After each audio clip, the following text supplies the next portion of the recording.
ఉన్నాను తండ్రి. ఆనందంతో సంతోషంతో ప్రభా నిన్ను స్తుతించే భాగ్యాన్ని మాకు దయచేయండి నాయన. నీకు వందనాలు, నీకు స్తోత్రాలు చెల్లిస్తున్నాం ప్రభా. అయ్యా తండ్రి, నీ వాక్యం కోసం ఎదురు చూస్తుండగా మమ్మల్ని జ్ఞాపకం చేసుకోండి నాయన. నేను వేడుకొంచున్నాను తండ్రి ప్రభా. అయ్యా తండ్రి ప్రభా, నీ జీవపు మాటలు ప్రభా మేము విని ప్రభా అయ్యా మేము తృప్తిపరిచే బిడ్డలుగా మాకు సహాయం చేయడం ప్రభా. నిన్ను వేడుకొంచున్నాను తండ్రి ప్రభా. నేను సాగిలపడి నిన్ను స్తుతించి నిన్ను మొక్కే భాగ్యాన్ని మాకు దయచేయండి ప్రభా. నిన్ను వేడుకొంచున్నాం, నీకు స్తోత్రాలు చెల్లిస్తూ ఉన్నాం ప్రభా. కృపామయుడా నీకు వందనాలు, స్తోత్రాలు కూడా నీకు స్తుతులు స్తోత్రాలు చెల్లిస్తున్నాను తండ్రి. నీ వాక్యం కోసమే ఎదురు చూస్తూ ఉండగా మాకు సహాయం చేయమని ప్రభా. నిన్ను వేడుకొంచున్నాను తండ్రి ప్రభా. నీకే వందనాలు, నీకే స్తోత్రాలు చెల్లిస్తూ యేసుక్రీస్తు అతి పరిశుద్ధ నామములో ప్రార్థన చేస్తూ వేడుకొంచున్నాం నా తండ్రి. ఆమేన్.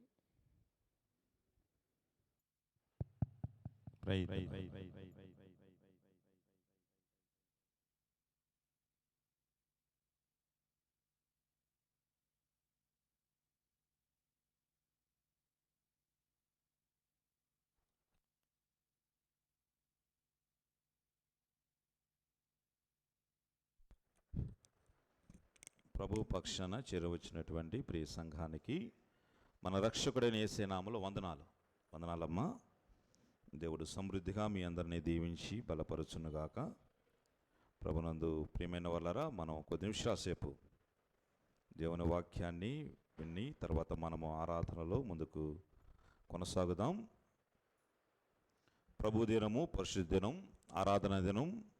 ప్రభువును ఆరాధించవలసినటువంటి బాధ్యత కలిగిన వారంగా మనము ఉన్నాం.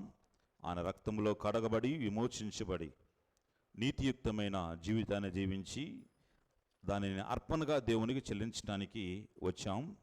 ఇది దేవుని ఆజ్ఞ, ఇది ప్రతి క్రైస్తవునికి ఇవ్వబడినటువంటి బాధ్యత అని మనం గుర్తెరిగి దేవుని పాదసందులో కూర్చున్నాం. అయితే ఆరాధించబోయే ముందు మనం ఆరాధించడానికి కారణాలేంటి, లేకపోతే మనం ఎలాగ ఆరాధించాలి, ఎలాగ ఉండి ఆరాధించాలి, లేకపోతే ఎలాగ ఉండి ఆరాధిస్తే దేవునికి మహిమ, ఆయనకు ఇష్టం అనే కొద్ది మాటలు మనం జ్ఞాపకం చేసుకుని మనము ముందు కొనసాగుదాం. లూకాసు సువార్తమానము 17వ అధ్యాయము 11 నుండి 18 వరకు గల వచ్చిన భాగాల్ని తమ్ముడు సీన్ చదువుతాడు. ఆ తర్వాత మనము ఆ వాక్యాన్ని మనము ధ్యానించుకున్నాం. పేజీ నెంబర్ 72, 72వ పేజీ నెంబర్.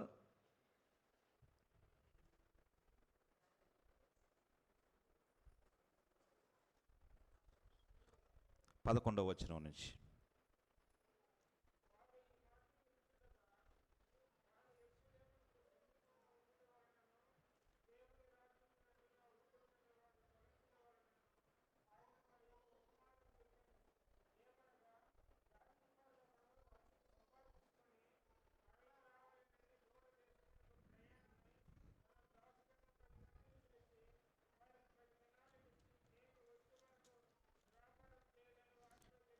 పదిహేడవ అధ్యాయము 11 నుంచి నేను చదువుతాను, ఆలకించండి.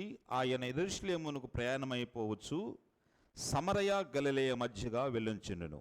ఆయన యొక్క గ్రామంలోనికి వెళ్ళుచుండగా 10 మంది కుష్ఠరోగులు ఆయనకు ఎదురుగా వచ్చి దూరమున నిలిచుండి, యేసు ప్రభువా, మమ్మల్ని కరుణింపమని కేకలు వేసిరి. ఆయన వారిని చూచి, మీరు వెళ్ళి మిమ్మల్ని యాజకులకు కనపరుచుకున్నాడని వారితో చెప్పెను. వారు వెలుచుండగా శుద్ధులైరి. వారిలో ఒకడు తన స్వస్థత కలుగుట చూచి గొప్ప శబ్దముతో దేవునికి మహిమపరచుచు తిరిగి వచ్చి ఆయనకు కృతజ్ఞతాస్తుతులు చెల్లించుచు ఆయన పాదముల యొద్ద సాగిలపెను. వాడు సమరయుడు. అందుకు యేసు, 10 మంది శుద్ధులైరి కారా? ఆ 9 ఎక్కడ? ఈ అన్యుడు తప్ప దేవుని మహింపరచుకు తిరిగి వచ్చిన వాడెవడు అగపడలేదా అని చెప్పి నీవు లేచి పొమ్ము, నీ విశ్వాసం నిన్ను స్వస్థపరచునని వారితో చెప్పాను. దేవుడి వాక్య భాగాన్ని మన కోసం దీవించునుగాక. అందరు తల వంచండి, ఒక చిన్న ప్రార్థన చేసుకున్నాం.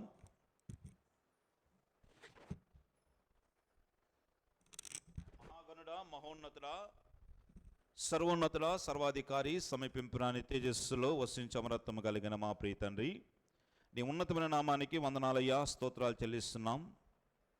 ఇప్పుడు చక్కని వాక్య భాగాన్ని మేము చదువుకున్నాం ప్రభా. ఈ వాక్య భాగాన్ని మాకు అర్థమయ్యే రీతిలో మీరు వివరించండి.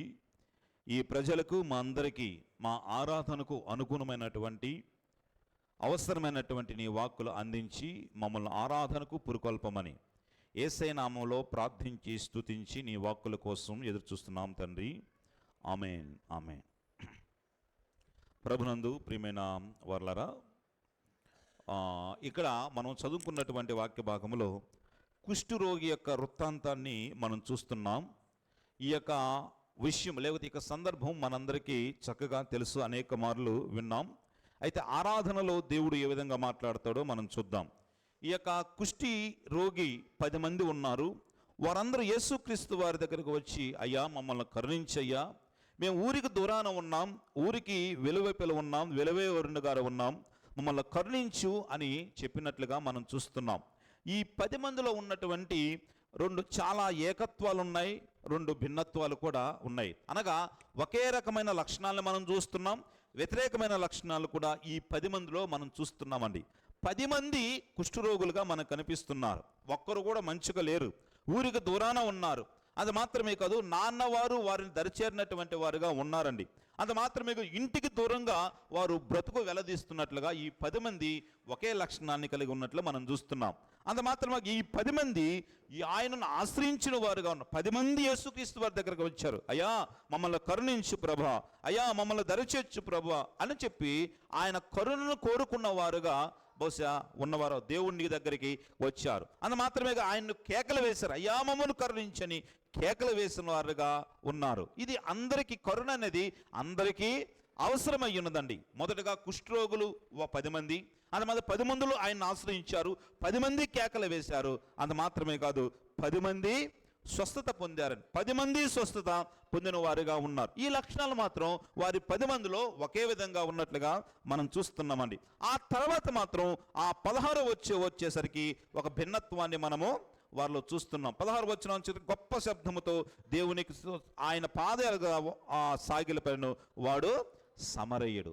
10 మంది స్వస్థత పడ్డారు, 10 మంది బాగయ్యారు, 10 మంది కుష్ఠరోగులే, 10 మంది దేవుణ్ణి ఆశ్రయించిన వారు గారు, 10 మంది కేకలు వేశారు. అయితే వారందరూ స్వస్థపరచబడ్డ తర్వాత ఒక్కరు మాత్రం తిరిగి దేవుని యొద్దకు వచ్చి వారు ఏం చేస్తున్నారండి?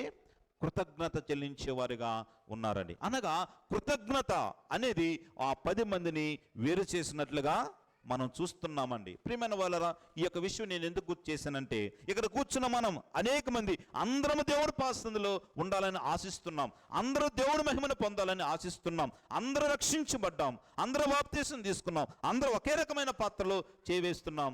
అయితే ప్రభునందు ప్రియమైన వాళ్ళరా, కృతజ్ఞత ఉన్నవారు ఉన్నారు, లేనివారు కూడా ఉన్నారండి.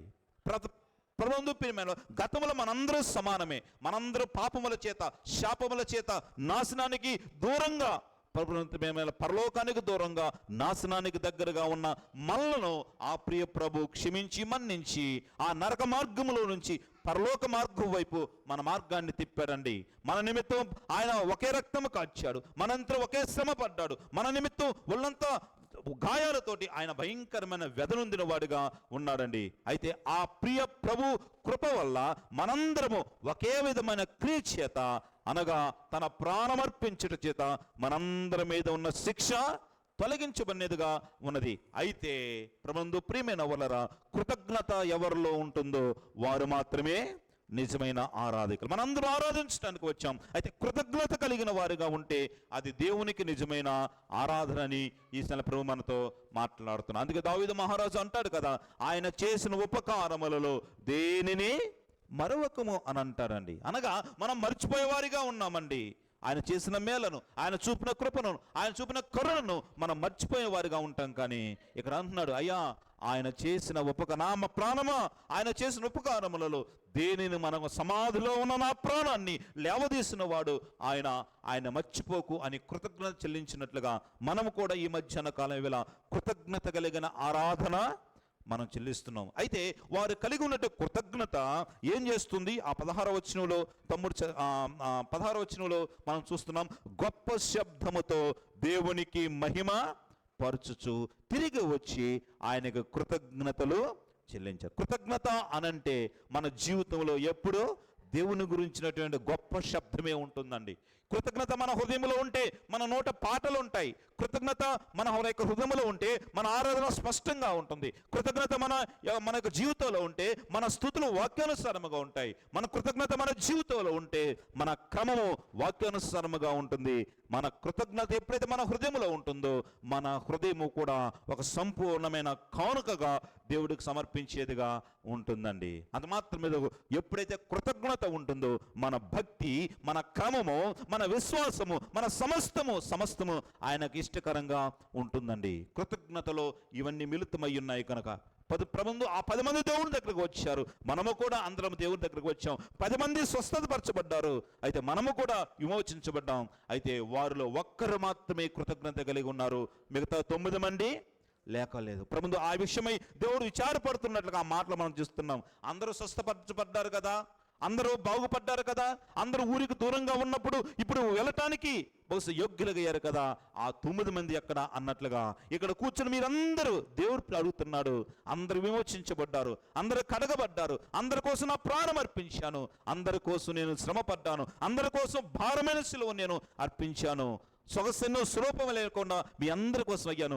మీలో ఎంతమంది కృతజ్ఞత కలిగి ఉన్నారు? ఆ కృతజ్ఞత కలిగిన ఆరాధనే ఈ మధ్యాహ్న కాల వేళ దేవుడు కోరుతుండగా శిక్షణ తప్పించినటువంటి ఆయన ప్రేమకు కలిగిన కృతజ్ఞత మనం ఈ మధ్యాహ్న కాలంలో చెల్లిద్దాం. అందరూ తలవచ్చండి, కళ్ళు మూసుకునండి. మనం కొద్ది నిమిషాలు చెప్పి దేవుని స్తుతులు చెల్లిద్దాం. ఇప్పుడు ప్రభు నీతో మాట్లాడున్నాడు. ఆ 10 మంది స్వస్థతపరచబడ్డారు. 10 మంది కుష్ఠరోగులే, 10 మంది భయంకరమైన పరిస్థితుల్లో ఉన్నవారే. అయితే స్వస్థపరచబడిన తర్వాత ఒక్కరు మాత్రమే కృతజ్ఞత కలిగి దేవుని పాదాల దగ్గరకు వచ్చి దేవుని ఆరాధించిన వారిగా ఉన్నారు. మనందరం కూడా విమోచించబడ్డాం. మనందరం కూడా మన బ్రతుకులు మారాయి. నీతైన వస్త్రంతో మనందరం ధరించబడ్డాం. అయితే కృతజ్ఞత కలిగినటువంటి వారంగా ఉన్నామా? ఆయన దగ్గర వచ్చి, అయ్యా ఈ వారములో నీ దగ్గరికి నేను వస్తున్నాను ప్రభా, నా స్తుతి, నా అర్పణ, నా హృదయపూర్వకమైన కానుక, అది మాత్రమే నా హృదయపూర్వకమైనటువంటి ధ్యానం నీ మీదే. నా నోరారు నిన్ను పాడతాను, నా నోరారు నిన్ను స్తుతిస్తాను, నా నోరారు నిన్ను ఆరాధిస్తాను, నా మనసారా నిన్ను పూజిస్తానని ఆయనకు స్తుతి చెల్లించేవారిగా ఉన్నామా? ఎప్పుడైతే కృతజ్ఞత నీలో ఉంటుందో ఆయనకు ఆరాధన చెల్లించేవారిగా ఉంటాం. కనుక మనము కొద్ది నిమిషాల సేపు పురుషులు బహిరంగ దేవుని స్తుతులు చెల్లిస్తారు. స్త్రీలతో మనసు సులువు ధ్యానం చేయాలని ప్రేమతో మనం చేస్తున్నాం.